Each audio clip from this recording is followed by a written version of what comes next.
ये question JEE mains 2024 में आया और ये एक कोनिक सेक्शन का सवाल है। तो क्वेश्चन इस प्रकार है कि let the line 2x plus 3y minus के बराबर 0 जहाँ k greater than 0 intersect the x axis and y axis at the point a and b respectively. If the equation of the circle having the line segment AB as the diameter is x square plus y square minus 3x minus 2y बराबर 0 and the length of the later sectum of the ellipse x square plus 9y square बराबर k square is m by n where m and n are co-prime number then 2m plus n is equal to क्या होगा। एक रेखा है जो कह रहा है कि 2x प्लस 3y माइनस के बराबर 0 दिया हुआ है जो x अक्ष और y अक्ष से a और बिंदु पर काटती है। तो अब एक चीज समझते हैं यहाँ पे, अगर हम लोग एक रेखा बनाए जो x एक्सिस और y एक्सिस को काटती है, ठीक है, तो उसका समीकरण हम लोग बनाते थे x by a plus y by b type का। तो हम ऐसा करते हैं, बराबर के लिख देते हैं, फिर के से डिवाइड करते हैं। तो के से जैसे ही डिवाइड करेंगे, टू को भी नीचे लाएंगे तो हो जाएगा k by two plus y upon k by three बराबर वन। तो इस तरह का इक्वेशन क्या कहलाता है कि ये हमारा जो के बाई टू है वो एक्स इंटरसेप्ट है जिसको हम लोग ए कह रहे हैं और ये बी कह रहे हैं। तो ये इंटरसेप्ट क्या हो जाएगा, k by two comma zero, और ये वाई इंटरसेप्ट यहाँ पे हो जाएगा तो जीरो कामा के बाई थ्री। हमारे पास दोनों पॉइंट्स भी आ गए, ए और बी। अब उनका जो केंद्र होगा वो यहाँ पे होगा। तो केंद्र जो है, मतलब ये तो अगर हम लोग ये कह रहे हैं, यहाँ पे बोल रहा था कि किसी रेखा जो एक्स वाई पर बिंदु ए बी से काटती है, ठीक है, कि व्यास के रूप में ए बी रेखाखंड वाले वृत्त का समीकरण है। तो अब ए बी एक व्यास है जो किसी वृत्त का व्यास होगा, ठीक है, तो इसका केंद्र हमारे पास क्या होगा, यही होगा। अब इसकी वजह से केंद्र क्या होगा, हम क्या करते हैं कि दोनों बिंदुओं का मध्य बिंदु निकाल लेते हैं, ठीक है, क्योंकि एकदम बीचों बीच होगा।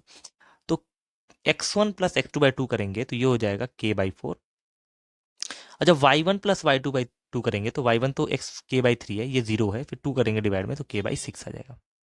तो k बाई फोर और k बाई सिक्स हमारा पॉइंट आ गया। ये किसका सेंटर है, बोल रहा है कि ये सेंटर है, हमारे पास एक वृत्त है और वृत्त का समीकरण दिया हुआ है x square plus y square minus three x minus two y बराबर जीरो का। पहले तो हम इस समीकरण को थोड़ा सॉल्व करके इस वृत्त को थोड़ा सही कर लेते हैं ताकि पता चले कि केंद्र कहाँ पे, ताकि एक्स या के की वैल्यू निकल जाए। अब इसको सही करने के लिए इसका स्क्वायर बना जाए, इसका स्क्वायर बना जाए। इसका स्क्वायर बनाने के लिए हमको इसका बाई टू करेंगे, थ्री बाई टू का स्क्वायर मतलब नाइन बाई फोर प्लस और nine by four minus plus y square minus two है, इसको डिवाइड बाई टू करेंगे तो वन आएगा, वन का स्क्वायर प्लस वन का स्क्वायर माइनस ये हमारा हो गया होल स्क्वायर, ये हमारा हो गया होल स्क्वायर। तो X minus three by two का whole square plus Y minus one का होल स्क्वायर माइनस, अच्छा इसको एलसीएम लेके सॉल्व करेंगे, फोर वन ज़ा four, four minus nine thirteen, minus thirteen by four आ जाएगा बराबर जीरो।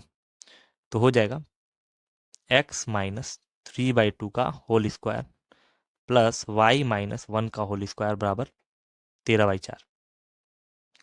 तो केंद्र क्या आ गया, अगर इस वृत्त का केंद्र देखा जाए तो बड़े आराम से समझ में आ रहा है कि ये three by two comma one है, जबकि हम जो केंद्र निकाले थे वो के बाई फोर कामा के बाई सिक्स था। तो ये केंद्र इसी केंद्र के बराबर है, तो हम के बाई फोर की वैल्यू कितना रख सकते हैं, थ्री बाई टू, या के बाई सिक्स कितना वन रख सकते हैं। तो कंपेयर करने पे के बाई सिक्स की वैल्यू वन है, तो जहां से हमारा के की वैल्यू छः के बराबर आ गया, के सिक्स आ गया। रेडियस कितना दिया, वैसे रेडियस की जरूरत भी नहीं है क्योंकि हमसे क्या बोला, आगे पढ़ते हैं। और दीर्घवृत्त दिया हुआ है x square plus nine y square बराबर के स्क्वायर। अब के का स्क्वायर तो 36 हो जाएगा, तो x square plus nine y square बराबर 36, डिवाइड कर देते हैं। तो x square by a square मतलब 36 प्लस वाई स्क्वायर बाई 36 करेंगे तो 9 से डिवाइड करेंगे फोर बराबर वन आ गया।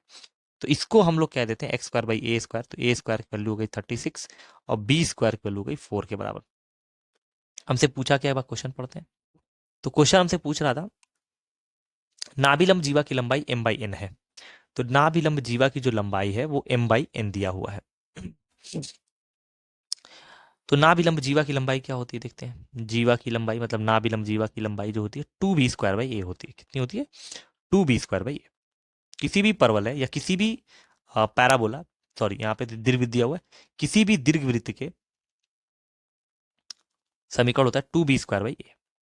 तो टू हो गया बी स्क्वायर की वैल्यू कितनी हो जाएगी 4 और ए की वैल्यू कितनी हो जाएगी 6 के बराबर। तो काट देते हैं 2 से, 2 3 6। तो हमारा आंसर आ गया नाभिलंब जीवा की लंबाई 4/3, जो कि तुम्हारे क्वेश्चन में दिया हुआ था कि उसकी लंबाई m/n है। तो यहां से m और n कंपैरिजन करने पे आ गया m की वैल्यू 4 आ गई और n की वैल्यू आ गई 3 के बराबर। सवाल पूछा था कि जहां m और n असह अभाज्य संख्या है, मतलब दोनों सहभाज्य, मतलब दोनों भाज्य नहीं है, तो 4 और 3 सही है। तो अब हमसे सवाल पूछा था 2m प्लस n क्या होगा। तो चलिए देखते हैं। m की वैल्यू 4 रखते हैं, 4 टू द 8, 8 प्लस 3, 8 प्लस 3 हो जाएगा 11। तो 11 हमारा क्या हो जाएगा, आंसर हो जाएगा। एक बार चेक करते हैं कि हमारा ऑप्शन में है कि नहीं है। तो ऑप्शन में 2m प्लस n की वैल्यू 11 दिया हुआ है, ऑप्शन नंबर सी। तो 11 क्या हो गया, हमारा फाइनल आंसर हो गया।